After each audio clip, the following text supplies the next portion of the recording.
Hi, Matthew. Simon Wensley, and I'm the CEO and Managing Director of Metro Mining. Metro Mining is the only pure play bauxite producer on the ASX, and we are in the middle of a growth phase in the midst of a very strongly growing market as decarbonisation drives the demand for aluminium in our market. So good to meet you. First time we've met or spoken, so I appreciate coming on the platform telling us the story. Can you give us a bit of background on you? Who are you? What have you done that's relevant to what you're trying to do now? Yeah, sure. So look, I've spent pretty much my whole life and career in mining and metals. I've spent 25 years in the mining industry and 20 of those with Rio Tinto. I spent pretty much all of that time in bulk commodities, so iron ore, coal, industrial minerals, and bauxite and alumina, which is obviously relevant. I joined Metro Mining in the middle of 2021, and the reason I came on board was to try and turn around the business to build, scale, and de-risk, and eventually to execute the expansion, which is where we're at right now. Right, okay, and I would love to come on to that in a second, but I think if I asked half our audience what bauxite is, they wouldn't actually understand. So can you give us a kind of potted history of what bauxite is, what it's used for, and why it's important in the market at the moment? Sure. Bauxite is the only way that you can make primary aluminium. So bauxite is a mineral. It has a content of alumina or aluminium oxide that is refined to make a white powder, which is pure alumina, and that is smelted to make aluminium metal. So, and of course, aluminium, it's not often referenced because of the more trendy, I suppose, critical minerals, if you like, but aluminium is the most critical metal in the decarbonisation story. It is lightweighting of transportation, so everything from cars through to trains and aeroplanes. It is the second most important metal in the EV batteries. It is substituting for copper in poles and wires, and if you've got solar panels on your roof, they're all backed by aluminium. So the growth in aluminium over and above its traditional use in construction, in food packaging, etc., is going through a very strong growth from that decarbonisation story. And so bauxite is therefore growing along with it. Okay, so those are the use cases, and you say but maybe it hasn't kind of got the coverage or understanding of some of the better known, the nickels, the coppers, the graphites, etc. But what's price doing? What's the global market for this at the moment look like? Yeah, look, it's about 80, 90 million tons of aluminium produced per year. About half of that is produced in China. The copper and steel relativity is critical. So it's priced at about a quarter of the price of copper. And so you can see it's got almost the same conductivity as copper, but is now being effectively substituted into motors and into poles and wires. And in the case of steel, it's got a similar strength to steel, but much lighter weight. So it's about 1/3 of the density. So from that perspective, you can see why aluminium is important in those industries. Bauxite, for those of us old enough to remember, bauxite's actually going through a very similar, albeit on a smaller scale, similar dynamic to what happened in iron ore back in the early 2000s.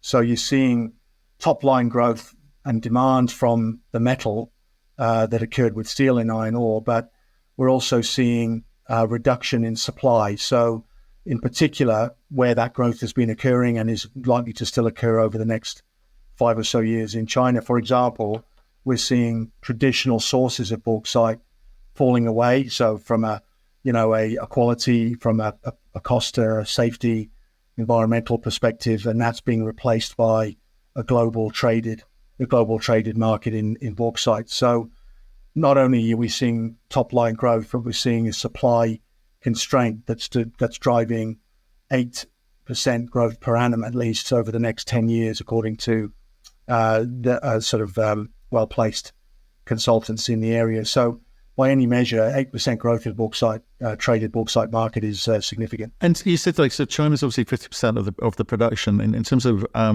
the consumption component, where does that go? I mean, what are the markets that you actually sell into? I get the growth market, but in a lot of the other commodities at the moment, certainly around the sort of critical minerals, there seems to be a lot of chatter around sort of bifurcated markets, as China is trying to capture the market, as it were. I think that is going to happen over the next 5 to 10 years. The reality, Matthew, in the next sort of 2 to 3 years, China is the major market. That demand and supply wedge has been created. If you stop and listen, there's a huge sucking sound as bauxite is effectively being sucked into that refinery sector. Like most things, China's looking for an integrated value chain in most of these metals, but its raw material supply in bauxite is dwindling, and that's been predicted for the last 15 years. But in reality, it's actually now happening. So we're seeing, we saw record imports into China, about 125 million tons in 2022, but we're now already seeing probably a 15% growth. So in rough terms, that's about 18 to 20 million tons of additional bauxite. So, as scale, our targeted scale for next year is 6 to 7 million tons. That's 3 times the size of Metro's sort of capacity being demanded, in addition to what's already going in. In the longer term, certainly India is going to grow in this space, Southeast Asia, and indeed, Indonesia, for example. But in the next 2 to 3 years, that's where the action is. That will probably slow, and then we're going to see probably India and these other markets sort of take off with a similar sort of domestic plus import type structure in their market. Right, so you're not seeing any sort of slowing, because obviously news out of China would suggest, well, I think the headlines would suggest that there was a bit of a slowing in the Chinese market. I think the Chinese data suggests that growing at 4.6%. So mixed messaging out there. How do you read this situation? Yeah, look, I think that affects that traditional construction segment. But as I said earlier, if you do go to China, I was there a couple of months ago, what you're seeing is EVs now in the big cities dominate that landscape. So they're clearly ramping up, using domestic demand first as a sort of a baseline, and then exporting those. So I don't know what you're seeing where you live, but increasing amounts of Chinese EVs on the market, and that requires obviously not just the vehicle, but the battery and all the rest of it. So and as I said, you're now seeing 300-400 grams of kilograms of aluminium in these sorts of vehicles. Plus, as I said, after graphite, aluminium is the next most important material in an EV. So in an EV battery. So this is, and then windmills being put up everywhere, solar panels, exportation of solar panels plus the domestic demand. So this is what's sustaining that growth for aluminium demand, and you're seeing that's continue to grow irrespective of that sort of slightly wobbly GDP and the export markets coming after it. So if I had double my capacity of bauxite now, I would be selling it. So there's certainly no lack of demand from the customers that we supply to, and a lot more queuing up. Yeah, actually, I think Munich Car Show saw twice as many Chinese car manufacturers attend, and actually capture 5% of the European domestic market. So yeah, things looking good for coming out of China anyway. In terms of let's go to contracting in a second. Let's just talk about, you came on board to improve some efficiencies, because I think the criticism that be thrown at you is the fact that this thing isn't making money yet. So what precisely are you doing to kind of change the financial fortunes of this company? Like any bulk commodity business, scale is crucial. And so when I came in to the company, sales were roughly 2 million tons per annum. And indeed, the company had been in care and maintenance in 2020 during COVID. So critically, we had to get the sales book up. And, I spent a lot of my time at Rio Tinto in the sort of sales, marketing, logistics areas of the bulk commodity businesses that I worked in. So that was a crucial aspect and a key focus, and we were able to get additional contracts very quickly. Start to see, so we saw 2.8 million tons of sales in 2021, and then 3.5 million tons last year. So we quickly had to build up that scale. But secondly, we had to address the cost base, and look, mining, in the mining business, things don't generally go in straight lines. So there are aspects of the turnaround that went were maybe not quite according to plan. But I'd say, look, if I look back, 80 to 90% of it was what we had planned to do. The most important part was being able to get into larger Cape-sized vessels. So traditionally, Metro had been selling in small 60,000-ton geared vessels. That freight market went ballistic, as COVID ended and the market sort of started to take off again. So we had to get into larger vessels. And so we were able to procure with our transshipping partners what's called a floating crane. That enabled us to load 180,000-ton Cape vessels. So that almost immediately halved our freight costs. But more importantly, the Cape-sized freight market is the most liquid freight market in the world. So we were able to actually then forward contract. So looking at 3 years from that point, forward contract into the freight market by contracting 70 to 80% at the time of our forward contracts, and that allowed us to hedge effectively the freight cost into a time charter rate that was very competitive, and also lock in our fuel rates. So both of those things are now done, and so that those contracts have another, depending on the contract, 1 to 2 more years to run off after the end of this year. So again, de-risking, taking out that volatility in the business into a cost that can be competitive. So that scale economy then had to flow back through the mining process. We've got a very simple flow sheet. If you're looking at a bulk commodity, what do you want? You've got high grade, minimal processing, close to the coast, and that's exactly what we've got. So we're able to leverage that foundation. Strip ratio is close to zero, so we're not moving a lot of waste that we don't have to move. So then it was all about getting that that mining and processing and logistics efficiency up. So we changed out our haulage fleet, got some additional trailers. We upgraded our screening process and our barge loading process to increase the instantaneous throughputs through that, and that's all allowed us now to go to 2023, where we're loading at 5 million ton. We're targeting 5 million tons of sales, but that's sort of a game of 3/3, if you like. 4 million ton rate in Q2, 5 million ton rate in Q3, and then the 6 million ton rate in Q4. And 6 million ton rate is the bottom end of our sales target for next year, and indeed it's the rate that we published in our expansion DFS. So we've been slowly and steadily bringing on these expansion elements, working on that productivity to be able to bring this on in a steady. It wasn't a sort of a big bang approach. It's been about steadily building that. We still have elements to deliver over the coming next quarter and into quarter one or Q2 next year, but we already now achieving the run rate that we was part of our DFS. And so I think this last month gone, we've achieved it's a record month, and we've achieved that 6 million ton rate.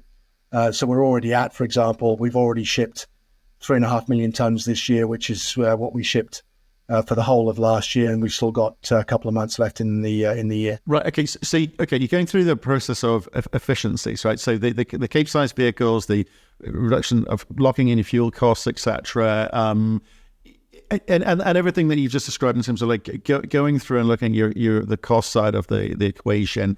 Obviously, price in the market is doing you a favor as well. It's up. I think you indicated, was it sort of how much did you say it was up? 15% domestic bauxite, and pricing is up about 25% over the last year or so. So it's we used a very conservative price in the DFS. We're already significantly above that. Of course, there's a bit of inflation that's going on in the market to everybody at the moment, but our pricing is more than covering that. So well, that's where I want to get to, Simon, because it's all about margin, right? You got to make money. There's not a case of revenue and turnover. This is about you got to make a margin, because that's the name of the game for any company in the world. So can you give me a sense of what that looks like in terms of all this cost cutting exercise, the price is doing the heavy lifting for you, and you're shifting more of this? So however you want to quantify, can you give me a sense of where it was and where it's down to now? Yeah, sure. So we if you look at the quarterly announcements over the last couple of quarters, you can see the turnaround from last year into a EBITDA positive environment at our site level. So we're now at roughly $10 a ton margin at that level, and so that's on our way to the DFS projected roughly $14 a ton on a sort of a long run basis. I expect that we can achieve that in this quarter. So we'll be able to sort of effectively, we'll be making money on operations in this quarter, as we have over the last two quarters. We've obviously got a capital to spend. That's where the Nabari sort of debt facility came in. We've got cash in hand, and we've got capex to spend, remaining capex to spend over the next 2 months to complete the expansion. But we have that cash, and we also are making money from operations. So look, in terms of margin, I'd say, look, we're projecting that, medium-term margin at about $14 a ton. That's roughly a 50% margin on an FOB, post-royalty basis, right? So again, that's where we need to be, roughly at that 50% margin, at that 6 million ton rate, where, as I said, we're already there. I expect, given the prices of where we've been, plus offsetting inflation, we're going to be at that for this quarter. Now, if we can maintain that next year, even at the 6 million ton rate, at that, that's a $90 million EBITDA at the site level, for next year. So clearly, we've got some debt to pay off and some remaining capital to spend, but that's sort of well in excess of that requirement. So, from a margin perspective, that's the minimum. I think then the DFA, the capacity we're taking to 7 million tons. So, over and above that, if you assume, let's say, a $20 per ton incremental margin on that additional million tons, there's another $20 million for that additional million tons for next year. So, the 7 million ton, I have contracts or up to the 7 million tons. I've got the freight locked in for next year at that rate. We've got a portion on FOB, so the customer's taking some of that risk for some of those sales, and for the remainder, we've got the freight locked in at with those Capesize contracts. So I don't think the market really understands the extent to which we've de-risked those major volatile items. Well, let's explain that. The market doesn't understand, but that's your job to explain. So explain why those things are important and what that does for the business. It's a combination of scale and locking in some of those items, right? So the big things, we can sweat like mad to generate $1, $2, $3 per ton of extra, cost reduction. But what really hurt Metro back in 2021 was the lack of sales. So here we have contracts now that take us to that scale. The freight rate had gone from $10 to $30 per ton, right? So we've now locked in our freight rates at that, round about that $10, $11 per ton for next year. And so we're hedged out, at a good exchange rate with participation in the upside through to the second quarter of next year. So again, these big things that can really hurt us have been taken out of the equation. And so then it's all about implementation. And I think the graphs that I put into the last quarterly just show that steady improvement in productivity. And of course, there's a lot of work going in underneath. It's not a completely straight line, but you can see how that has been moving forward. So, like I said, October's been, the 6 million ton rate, and so that's, again, we've been trying to be, doing what we say we're going to do, and that has been our target through this year. And the extra elements that are still to be delivered in the expansion now are more about further resilience from a screening point of view. We're putting in a new screen, which is very resilient to all types of ore types, all types of moisture, and we'll be getting the second offshore transshipping vessel for the start of next season as it's currently planned. So those are more about then jumping from the 6 to 7 million ton rate and creating that resilience at that level. And so, having achieved what we've achieved this year, I'm very confident about that coming to pass for next year. Right. Okay. And talk to me about, very briefly, because I didn't ask earlier, with these contracts in terms of how long do they last? Why are they? And are you 100% contracted out, or do you do some spot? For next year, we're contracted between 6 to 6.5 million tons. So there's a little bit left for spot. Some spot, and that's good. That's good because the bauxite market is still a relatively traditional sort of, a two-party negotiated type outcome. So as the market moves, it takes a little bit of time for that to sort of get the price transparency through. So, having a bit of spot volume to sort of put out there, particularly in a market that's tight, is always a useful thing. So, but like I said, we've got plenty of other refinery owners and vertically integrated aluminium producers that are banging on our door saying, "Well, can we negotiate those contracts?" So we pretty much took out this year's 5 and next year's sort of 6+ in contracts to be able to underpin the capital for the expansion, so that the lenders could see that we were there was again low risk from a market point of view. We dropped back down in 2025 to more like 4 million tons. So we've got about 3 million tons of additional contracts from 2025 onwards. But again, we're talking to 2 or 3. We've got a couple of MOUs already signed with prospective off-takers. One of those is building a greenfield refinery, so it'll be dependent on their progress, and another one of those has an existing refinery that we're working with. So again, a combination of sort of new and existing off-takers that'll see us through that period. But as I said, for next year, it's pretty much done. And when you say, are you in control of that in the sense that that's at your election rather than and your choice in terms of how you get that balance right? Because I'm always intrigued with these contracts in terms of the time frame and the caps in terms of obviously if price is really moving the market, what flexibility do you have at the at the lower end and obviously that's right. where it's a great question. And it's all really about diversity, because obviously things can go down as well as up. But, at the moment I'm seeing a pretty strong market right the way through next year and into 25. So I'm not particularly worried by that.